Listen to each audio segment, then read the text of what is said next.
Alright, so perhaps you've already heard, but modern Israel has been ramping up its efforts around the world to increase its steadily declining approval rating. Just in case you haven't seen it, here's a video of Netanyahu himself talking to a bunch of Christian influencers about how to increase allegiance from Christians in America for the modern state of Israel. Evangelicals are the reason that Israel has been supported in public sphere outside of just Jews. I guess I'm curious about what's another game plan if we lose evangelical support for the state of Israel. What's our backup plan to be strong, like outside the diaspora? Talked about the woke right, and he said, I call it the woke Reich, because these people, they're not any different from the woke left. I mean, they're insane. We have to fight back. How do we fight back? Our influences. And secondly, we're going to have to use the tools of battle. The weapons change over time. And the most important purchase that is going on right now is followers. TikTok. Number one. Not sure if you caught that, but he was saying any American who doesn't support the modern state of Israel is essentially a Nazi. And I'm not sure how anyone in that room walked away feeling respected after he talked to them like that, but hey. To each their own. Anyway, there was a recent FARA filing. FARA, I'm not sure how to say that. A FARA filing was filed on September 27th of 2025 by an American organization that just so happened to recently establish itself called Show Faith by Works. They filed this report with FARA a couple weeks ago, and in it they detail out exactly what their intentions are and how they're going to go about achieving their goals. Their explicit aim says that they are going to encourage Christians to have a more favorable view of the nation of modern Israel. The polls are showing a very steep decline in Christian support for the modern state because of their genocide. And their other hope is to get more Christians to visit the modern state of Israel. It's kind of like they think that if we all just go there, our minds will change. All the images we've seen of burnt and dismembered children, that will just totally leave our mind because modern Israel is just so beautiful.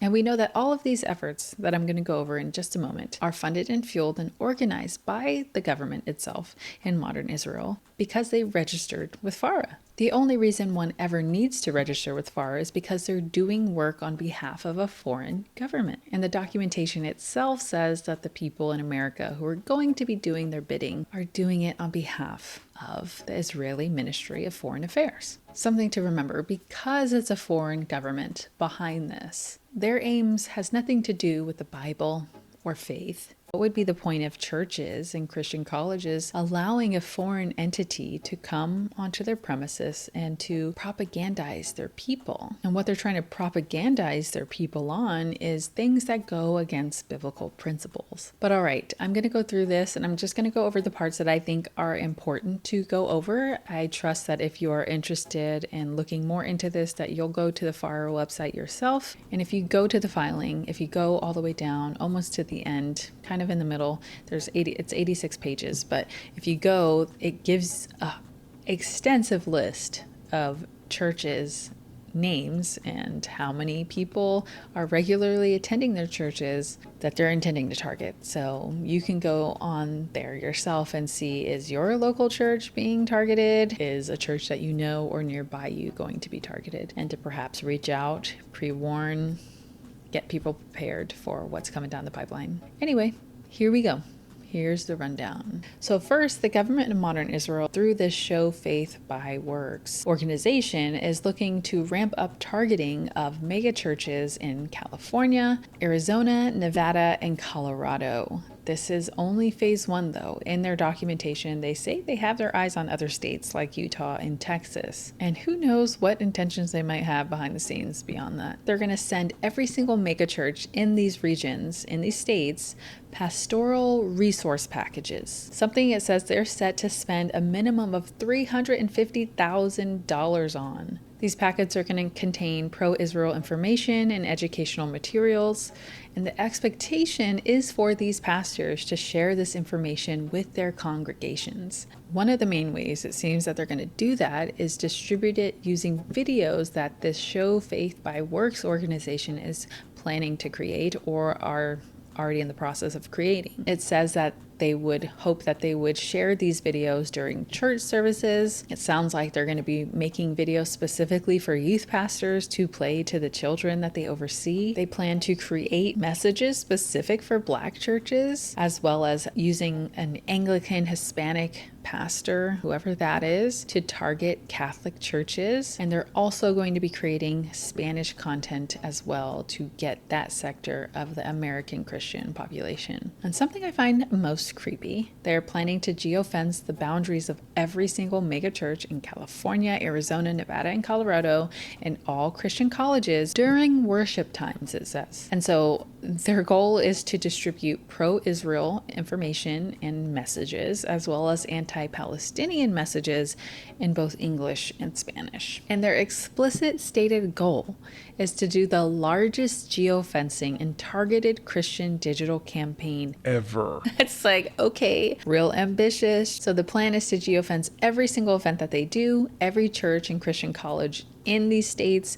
and then, weird, they're wanting to track the attendees in those locations. So anyone who enters these geofenced areas, they plan to track them and to continue to target them with ads thereafter. Geofencing is where, and this is something that kind of like all sorts of tech companies can do, where you basically just tell your computer software to look for the pings of people's cell phones that are within a certain area on the map. And then this software accesses the public cell phone data that, most of us don't know even exists. And then they just find every cell phone pinging within that region, and then they lock onto their IP addresses and they start to track those phones, and then they can actually target you with ads. They can track your movement. This was dug up by kind of a cohort of mostly women on X that are digging really well. And Gen X Girl wrote a really great report. I think her handle is literally at Gen X Girl. So it's not my original reporting, but I picked it up because I have a much bigger platform than them. So hopefully to amplify their voices. Okay, so let me just play this and you can explain it when we come back. Targeted geofencing. Right there. Description. Largest geofencing and targeted Christian digital campaign ever. Geofence the actual boundaries of every major church in California, Arizona, Nevada, and Colorado, and all Christian Actually, Jimmy, why don't you colleges pause it for just a second? Just so that people have a little bit of context as they're listening to this. What I'm reading is from a FARA registration filing. So that's a foreign agent's registration, right? As in, this is what we all say that AIPAC should be registered to have to file like this every time they lobby the US government and our senators and everything. This is a FARA filing, and because what FARA does is it forces people to disclose where the money's coming from, where it's going to, what's happening. And this filing was found just recently. It's a brand new filing from 9/27/2025 about this targeted campaign against Christians by an Israeli organization trying to spread Israeli propaganda in America. And these are all just openly in the filing for everyone to read. That they're spending millions of dollars to do what they call geofencing. Yeah. And geofencing, well, let me play the rest of this. During worship times, track attendees and continue to target with ads. So, what that means is that Israel, the state of Israel, on this FARA registration is disclosing that a foreign state is paying for an influence campaign that will actively locate your cell phone if you go to church in any of California, Arizona, Nevada, and Colorado. They will target and track your phone at church. And then when you leave church, they will continue to track you and send you customized Israel ads using Israeli money to back that campaign. That's why we have FARA, is so that they have to disclose shit like this. Okay. Yep. Okay, so there. And also, to be clear, that is just the tip of the iceberg of what is in that FARA filing. Oh, really? That is only one small piece of a whole bunch of very, kind of shocking things that are just written right there. A lot of us kind of know that's happening, but it's different to read it objectively, registered as the state of Israel is paying for this. So So what they're doing is when Christians go to church in America, every church, is it every church in California and those other states you mentioned? I don't know if it's literally every church, but they have a whole list of all the churches, like name of every single one, and it is many, many pages long. And it is certainly the majority, and they're specifically targeting evangelicals. And it is, California, Colorado, Nevada, Arizona, I believe is four. And what is geofencing?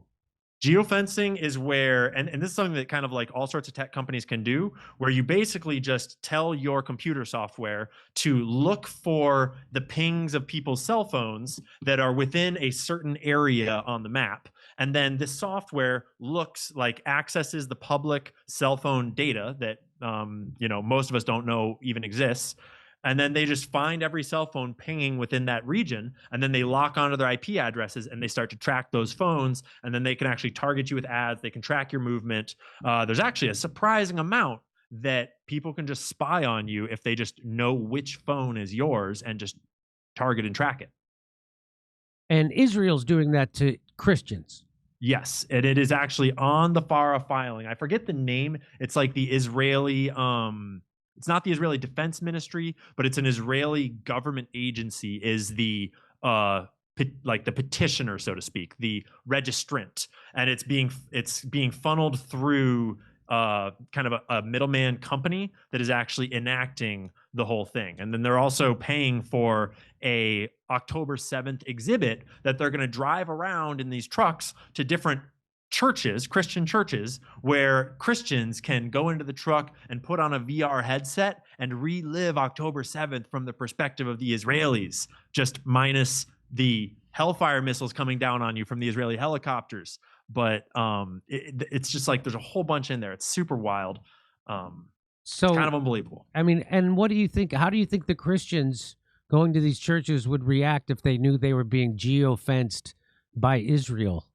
You know what's really sad, Jimmy, is I suspect a lot of them would be like, what's wrong with that? What's the problem with that? Israel's my greatest friend. I love Israel. Because, unfortunately, American Christians are super propagandized already. Mm-hmm. But fortunately, a lot of them are awake, and a lot of them know what's going on, and a lot of them are at least, awake enough to realize that that's super messed up and very startling. And I've gotten a bunch of private messages, a bunch of comments of people saying like, oh my God, my church is on that list. This is crazy. And I think and that's why I tried to bring more attention to it, because Gen X Girl is an amazing researcher, but her account isn't super big and it's only on X. And so I wanted to spread this as far and wide as I can, because I think that most people just do not know how seriously Benjamin Netanyahu and the Israeli government take the propaganda war. It is their highest priority. It's a higher priority for them, I think, than their actual kinetic war, is winning the hearts and minds of Americans. So because they know they've lost them, and so this is their full out 100%. They're buying TikTok. They're buying 1/6 of the media, including CBS and Comedy Central and CNN. The Zionists have bought that. So it's getting harder and harder to make it stick. To call it an anti-Semitic trope when people say the Jews run the media. They're really making it hard for that anti-Semitism accusation to stick, because now they explicitly, Zionists own TikTok, 1/6 of all of U.S. media, including CNN, CBS News, Comedy Central, and many other, Warner Brothers, everything to do with Warner. It's unbelievable how much that they own. It's getting really hard, and so that's all they have left is the propaganda and the narrative. Because if they've lost control of the narrative, they've lost, and so they have lost control of it. And so this is their last dish effort to propagandize Americans back into being pro-Israel. I worry, Jimmy, that we're going to see a lot of really overt censoring of speech and of channels. I worry that we're going to see people getting banned. I worry that they, just like you say, it's their last ditch effort because they have no other option at this point. And I worry that they're going to just blitz our freedom of speech in America to try to shut it all down, which will backfire. That will not work. And if they think that buying TikTok...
2,000 years ago, the Jews told Jesus he had a devil. They told him this not once but twice. Yes, twice. It would be the equivalent of them calling you today anti-Semitic, you're racist, you're phobia, you're this, you're terrorist, that, you're this, you're that. It doesn't matter. Jesus said, if they hate me, they're going to hate you. Be honored and grateful they hate you. You wouldn't belong to Jesus if they loved you. I assure you, you would not belong to Jesus if they loved you. Let's read something. John chapter 10, verses 19 and 20. There was a division, therefore, again among the Jews for these sayings. And many of them said, he hath a devil and is mad. Why hear ye him? They just said, here's the Son of God, who sits at the right hand of God, who has all power. He's condemning these people because he's telling them what? The truth. Jesus Christ is telling them the truth. I know who you really are. I know what you really are. You're done. You're on borrowed time. What did they tell the Son of God, mind you? He has a devil. John 8, chapter 47 and 49. Jesus speaking to the Jews again. The words of Jesus. He that is of God heareth God's words. Ye therefore hear them not, because ye are not of God. Then answered the Jews and said unto him, say we not well, thou art a Samaritan, and hast a devil? Calling him a devil. He has a devil again. Jesus answered, I have not a devil, but I honor my Father, and ye do dishonor me. So there they are calling the Son of God. The most important thing to the Father Jehovah is Jesus. And here they are, the devil's children calling Jesus, you're the devil. You see how they do it. You see, everything they are, they will accuse you of.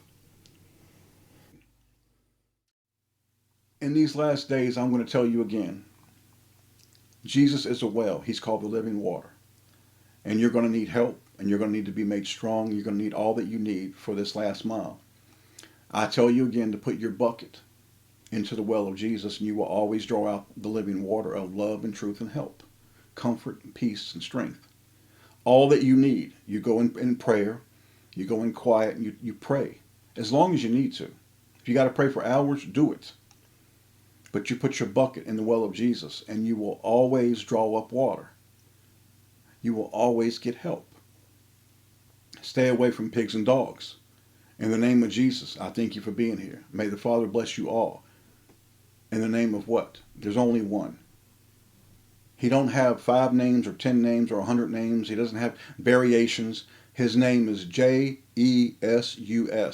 And it's pronounced and sounds and says, Jesus. I thank you for watching. Amen.